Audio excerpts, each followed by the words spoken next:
నమస్తే, welcome to స్వతంత్ర news. నేను సోనియా. బుల్డన్ల ముందుగా హెడ్లైన్ చూద్దాం. కాసేపట్లో ప్రకాశం జిల్లాకు CM Jagan. Veligonda project tunnel tour ప్రారంభిస్తున్న సీఎం. ఢిల్లీకి బయలుదేరిన పురంధేశ్వరి. ఏపీలో ఎన్నికల సన్నద్ధత, అభ్యర్థుల ఎంపికపై హైకమాండ్తో చర్చలు.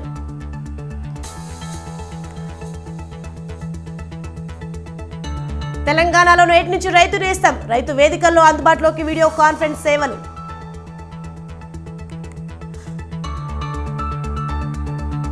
నేడు తెలంగాణ వ్యాప్తంగా ఎల్ఆర్ఎస్ పై బీఆర్ఎస్ ధర్నా. ఎల్ఆర్ఎస్ ను ఉచితంగా చేయాలని బీఆర్ఎస్ డిమాండ్.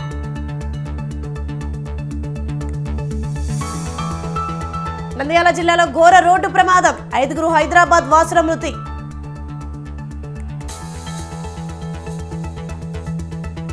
నేడు కోల్కతాలో అద్భుతం ఆవిష్కృతం. అండర్ గ్రౌండ్ మెట్రో సేవలు ప్రారంభించిన ప్రధాని.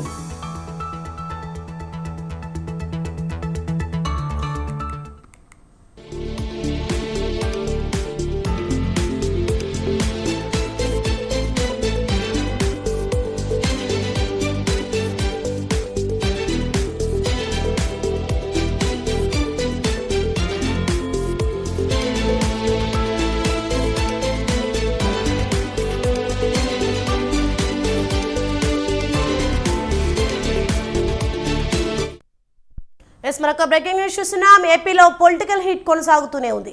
ఈ తరుణంలో చివరి నిమిషంలో నంద్యాల పర్యటన రద్దు చేసుకున్న బీజేపీ ఏపీ అధ్యక్షులు దగ్గుబాటి పురంధేశ్వరి ఢిల్లీ బాట పట్టారు. ముందుగా నిర్ణయించిన ప్రకారం ఈ రోజు నంద్యాలలో పర్యటించాల్సి ఉంది పురంధేశ్వరి. బీజేపీ అధ్యక్ష పదవికి ప్రాథమిక సభ్యత్వానికి బైరెడ్డి శబరి, ఆలగడ ఇన్ఛార్జిగా ఉన్న భూమా కిషోర్ రెడ్డి పార్టీకి రాజీనామాలు చేసి కాకరేపారు. ఈ నేపథ్యంలో పురంధేశ్వరి నంద్యాలకు వెళ్దామనుకున్నారు. కానీ చివరి నిమిషంలో ఆమె పర్యటన రద్దు చేసుకున్నారు. ఢిల్లీకి బయలుదేరి వెళ్లారు.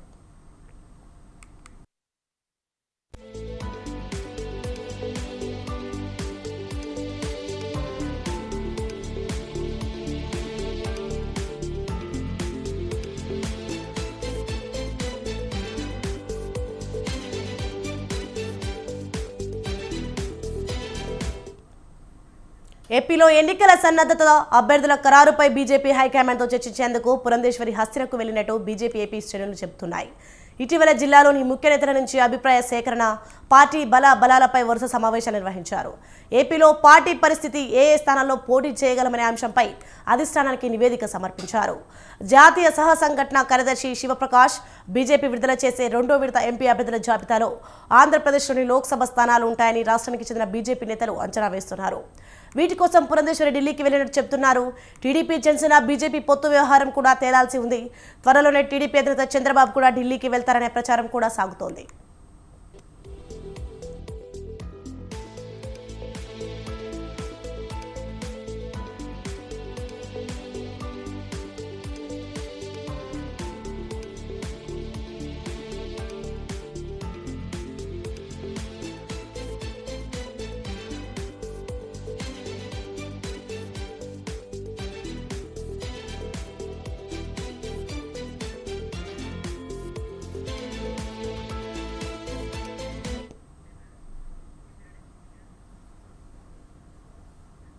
ఏపీ సీఎం జగన్ ఇవాళ ప్రకాశం జిల్లాలో పర్యటించనున్నారు. తాడేపల్లిలోని తన నివాసం నుంచి బయలుదేరి దోర్నాల మండలం ఎగువచెర్లోపల్లికి సీఎం జగన్ చేరుకుంటారు. అక్కడ ఏర్పాటు చేసిన కార్యక్రమాల్లో పాల్గొని పైలాన్ను ఆవిష్కరిస్తారు. అనంతరం వ్యూ పాయింట్ నుంచి వెలిగొండ ప్రాజెక్టును 2వ టన్నెల్ను పరిశీలిస్తారు. ఆ తర్వాత పూల సుబ్బయ్య వెలిగొండ ప్రాజెక్టు 2వ టన్నెల్ను సీఎం జగన్ జాతికి అంకితం చేస్తారు.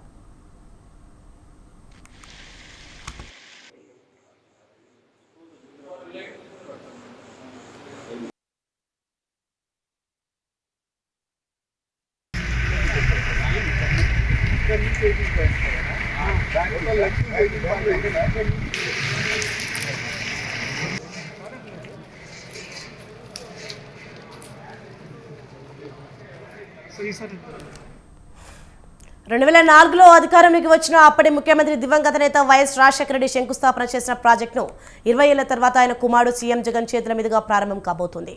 శ్రీశైలం జలాశయానికి ఏటా 45 రోజుల పాటు వచ్చే వరద ప్రవాహం అంచనాతో ప్రాజెక్టు నిర్మాణానికి శ్రీకారం చుట్టారు.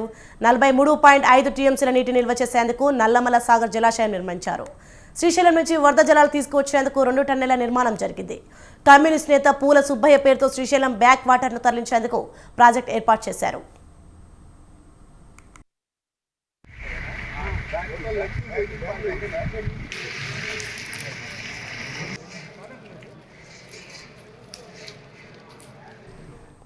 ప్రకృతి సిద్ధమైన పచ్చని నల్లమల సోయగాల మధ్య సహజ సిద్ధంగా ఏర్పడిన కొండల ఆధారంగా ఏర్పడిన ప్రాజెక్ట్ వెలుగొండ ప్రాజెక్ట్ ప్రకాశం, నెల్లూరు, కడప జిల్లాలోని 30 మండలాల పరిధిలోని 4.7 ఎకరాల ఆయకట్టుకు నీరు అందించే లక్ష్యంతో పాటు 15.4 లక్షల మంది ప్రజల దాహార్తిని తీర్చే లక్ష్యంతో ఈ ప్రాజెక్టు ఏర్పాటు చేశారు.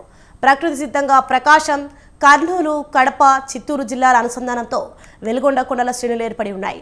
ఇవి దట్టమైన నల్లమల అవతారణ్యంలో ఉన్నాయి. ఈ వెలుగొండలను అనుసంధానం చేస్తూ ప్రకాశం జిల్లాలోని గొట్టిపాడియ, సుంకేసుల, కాకర్ల ప్రాంతాలలో ఆనకట్టలను కట్టి నీటిని నిల్వ చేసి ఆ నీటితో ప్రధానంగా పశ్చిమ ప్రకాశంతో పాటుగా నెల్లూరు, కడప జిల్లాల ప్రజల పంట అవసరాలతో పాటు దాహార్తిని కూడా తీర్చే ఉద్దేశంతో వెలుగొండ ప్రాజెక్టు నిర్మించారు.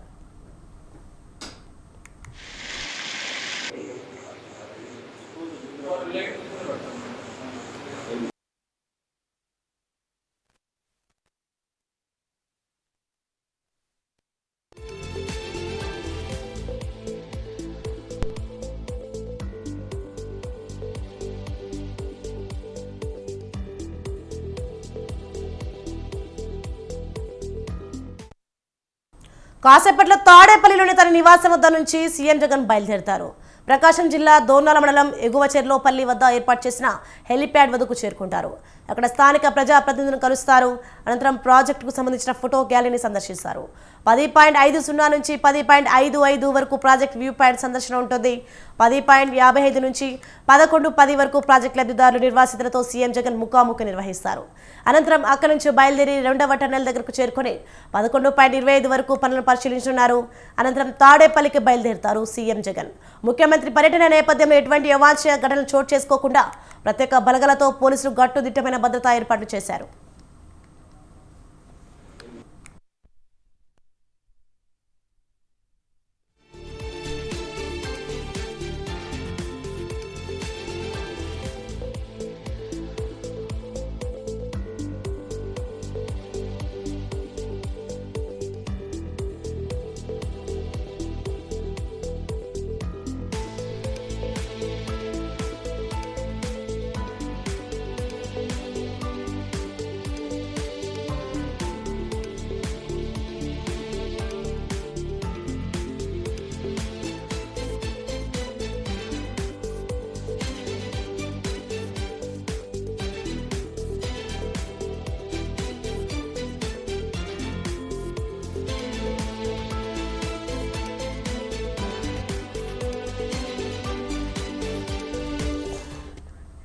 మరొక బ్రేకింగ్ న్యూస్ చూస్తున్నాం. మనం నేడు సీఎం జగన్ రైతు భరోసా, పీఎం కిసాన్ పథకం కింద నిధులు విడుదల చేయనున్నారు. తాడేపల్లి క్యాంప్ కార్యాలయంలో బటన్ నొక్కి రైతుల ఖాతాలో వేయనున్నారు. మిచంగ్ తుఫాన్ వల్ల నష్టపోయిన 11,59,000 మంది రైతులు లబ్ధి పొందనున్నారు. గతేడాది మిచంగ్ తుఫాన్తో 1,000 ఎకరాల్లో పంట నష్టం జరిగింది. 6,65,000 ఎకరాల్లో పంట దెబ్బతింది. పంట నష్టపోయిన రైతులకు 1,200 కోట్ల నగదును పంపిణీ చేయనున్నారు సీఎం జగన్.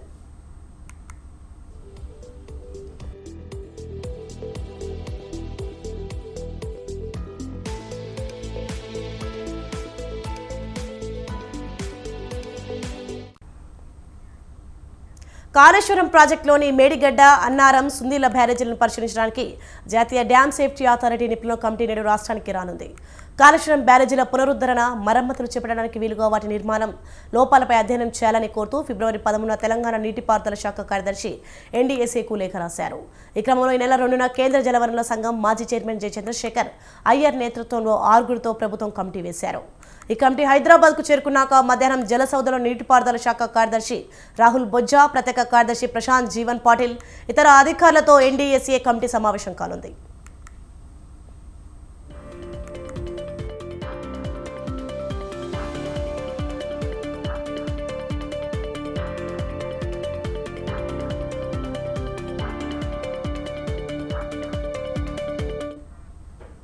రేపు ఎల్లుండి తేదీలో మేడిగడ్డ, అన్నారం, సుందీల బ్యారేజీలను పరిశీలించనుంది. మళ్లీ 9వ తేదీన హైదరాబాద్లో నీటిపారుదల శాఖ అధికారులతో పాటు ఆయా బ్యారేజీల నిర్మాణంలో పాలు పంచుకున్న అధికారులు, నిర్మాణ సంస్థలతో సమావేశం కానుంది. ఆ రోజు సాయంత్రం ఢిల్లీకి వెళ్లనుంది. ఈ నేపథ్యంలో బ్యారేజీల ప్లానింగ్, డిజైన్లు, నిర్మాణం, quality control, operation and maintenance అధికారులు తమ వెంట ఉండేలా చూడాలని సర్కార్ను కోరింది. మేడిగడ్డ కుంగుబాటుపై కమిటీ విచారణ చేపట్టనుంది.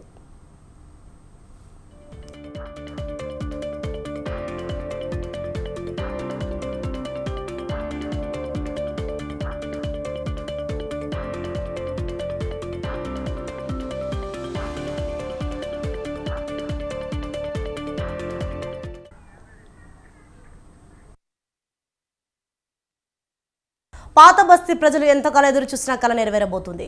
త్వరలోనే సీఎం రేవంత్ రెడ్డి మెట్రో విస్తరణకు శ్రీకారం చుట్టబోతున్నారు. ఎప్పుడు ప్రారంభిస్తారు, ఏ మార్గాలను కలుపుకొని రూట్ మ్యాప్ సిద్ధం చేశారు, ఇంతకు ఎంత వ్యయంతో పనులు ప్రారంభించబోతున్నారు? Watch the story.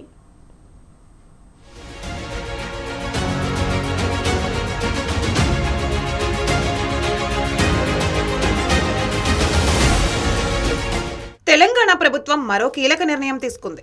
త్వరలోనే పాత బస్తీలో మెట్రో రైలు పరుగులు పెట్టబోతోంది. దీనికి ముహూర్తం కూడా ఖరారు చేసింది రాష్ట్ర ప్రభుత్వం. ప్రస్తుతం హైదరాబాద్లో 3 మార్గాల్లో మెట్రో రైలు అందుబాటులో ఉన్నాయి. Miyapur, LB Nagar, Rayadurgam, Nagole, Jubilee bus station, Mahatma Gandhi central bus station మధ్య మెట్రో కారిడార్ నిర్మితమైంది. రోజు వేలాది మంది ప్రయాణికులు మెట్రో రైలు సేవలను వినియోగించుకుంటున్నారు. దీన్ని మరింత విస్తరించబోతోంది ప్రభుత్వం.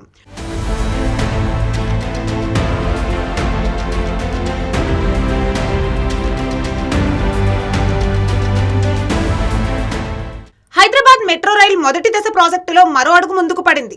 ఎన్నో ఏళ్లుగా ఎదురు చూస్తున్న పాత బస్తీకి మెట్రో మోక్షం లభించింది. ఈ నెల 8న ఓల్డ్ సిటీలో 5.5 కిలోమీటర్ల మేర మెట్రో మార్గానికి రేవంత్ రెడ్డి భూమి పూజ చేయనున్నారు. ఎంజీబీఎస్ నుంచి ఫలక్నామా వరకు 5.5 కిలోమీటర్ల పొడవున ఈ రైలు మార్గాన్ని నిర్మిస్తారు.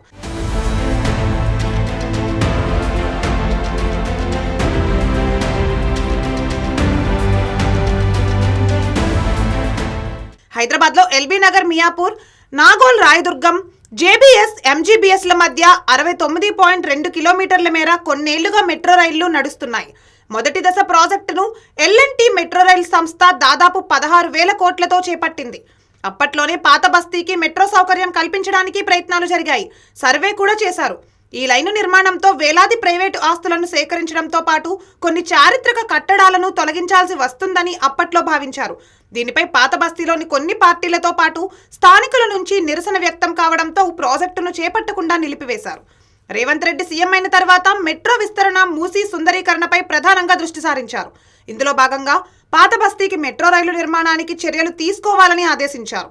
హైదరాబాద్ మెట్రో రైలు అధికారులు రూపొందించిన ప్రణాళికను సీఎం ఆమోదించారు.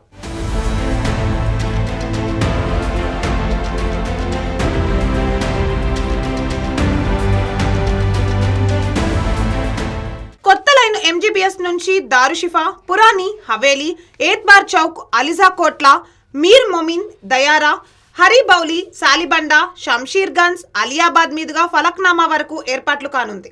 5.5 కిలోమీటర్ల మేర మార్గంలో 4 స్టేషన్లు, సాలార్జంగ్ మ్యూజియం, చార్మినార్, సాలిబండ, ఫలక్నామా ఏర్పాటు చేయనున్నారు. ఇవి చారిత్రక కట్టడాలకు 500 మీటర్ల దూరంలో ఉంటాయి. మెట్రోతో దాదాపు 1,100 కట్టడాలను తొలగించాల్సి ఉంటుంది. ఈ మార్గంలో 100 అడుగులు, స్టేషన్లు ఉన్న ప్రాంతంలో 120 అడుగుల మేర రోడ్డును విస్తరించాల్సి ఉంటుంది. రోడ్డు విస్తరణతో కలిపి ప్రాజెక్టుకు 2,000 కోట్ల వ్యయం అవుతుందని అధికారులు ప్రకటించారు.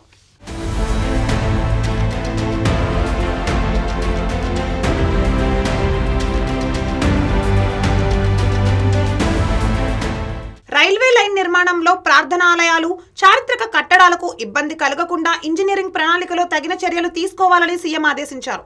ఎంజీబీఎస్, ఫలక్నామా లైన్ నిర్మాణ ప్రాజెక్టును హైదరాబాద్ ఎల్ఎన్టీ మెట్రోకే ఇస్తారా, టెండర్లను పిలిచి మరో నిర్మాణ సంస్థకు అప్పగిస్తారా అన్నది ఇంకా తేలలేదు.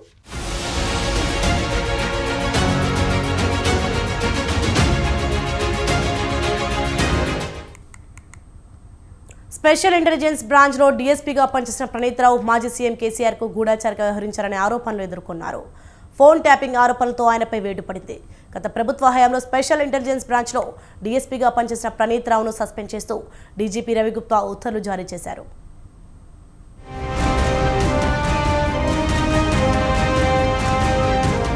కేసీఆర్ ప్రభుత్వ హయాంలో రాజకీయ నాయకులు, ప్రజాప్రతినిధుల ఫోన్లు ట్యాప్ చేసినట్లు స్పెషల్ ఇంటెలిజెన్స్ బ్రాంచ్లో డీఎస్పీ ప్రణీత్రావుపై పెద్ద ఎత్తున ఆరోపణలొచ్చాయి. ఇటీవల జరిగిన అసెంబ్లీ ఎన్నికల్లో ప్రభుత్వం మారడంతో ఆయన వ్యవహార శైలిపై విచారణ చేయించారు. విచారణలో అది నిజమని తేలడంతో తాజాగా ఆయన్ను ప్రభుత్వం సస్పెండ్ చేసింది. గత ప్రభుత్వ హయాంలో ప్రణీత్రావు కేసీఆర్తో సన్నిహితంగా మెలిగారు. కేసీఆర్కు గూఢచారిగా వ్యవహరించారని ఆయనపై ఆరోపణలున్నాయి.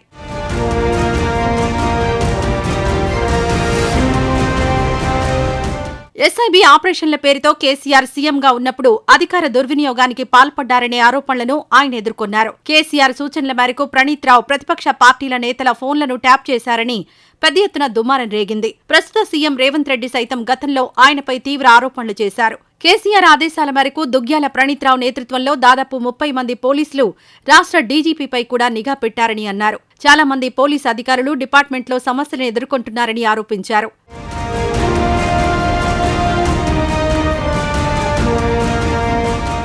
ప్రభుత్వం మారడంతో ఆయన్ను ఆ పోస్ట్ నుంచి బదిలీ చేశారు. ప్రస్తుతం ఆయన డీజీపీ కార్యాలయంలో పనిచేస్తుండగా తాజాగా సస్పెండ్ చేస్తూ ఉత్తర్వులు వెలువరించారు. ప్రణీత్ రావు సస్పెన్షన్లో సంచలన విషయాలు వెలుగు చూశాయి. ఎస్ఐబి ఆఫీస్లో సీసీ కెమెరాలు ఆఫ్ చేసి రికార్డులను మాయం చేశారు ప్రణీత్. 42 హార్డ్ డిస్క్లను రిమూవ్ చేసిన ప్రణీత్ రావు ఎస్ఐబి ఆఫీస్లోని లాగర్ రూంలో ఉన్న ల్యాప్టాప్, హార్డ్ డిస్క్లు ధ్వంసం చేశారు ప్రణీత్ రావు. కీలక నేతలకు చెందిన phone tapping data, call data record, IMEI నంబర్లను ధ్వంసం చేశాడు. ఎలక్ట్రీషియన్ సహాయంతో సీసీ కెమెరాలను ఆఫ్ చేయించి డేటాబేస్లో ఉన్న మొత్తం డేటాను రిమూవ్ చేసేశారు. ప్రస్తుతం సిరిసిల్లలో డీసీఆర్బీ డీఎస్పీగా ఉన్న ప్రణీత్ రావు ఉన్నతాధికారుల అనుమతి లేకుండా హెడ్ క్వార్టర్ విడిచి వెళ్లరాదని ప్రణీత్ రావుకు ఆదేశాలు జారీ చేశారు.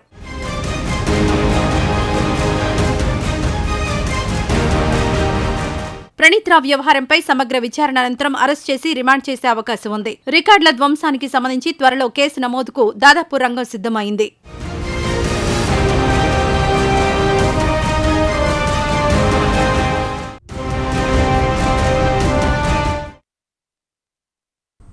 SKV Bulletin Updates. For more updates, keep watching Swatandhra News.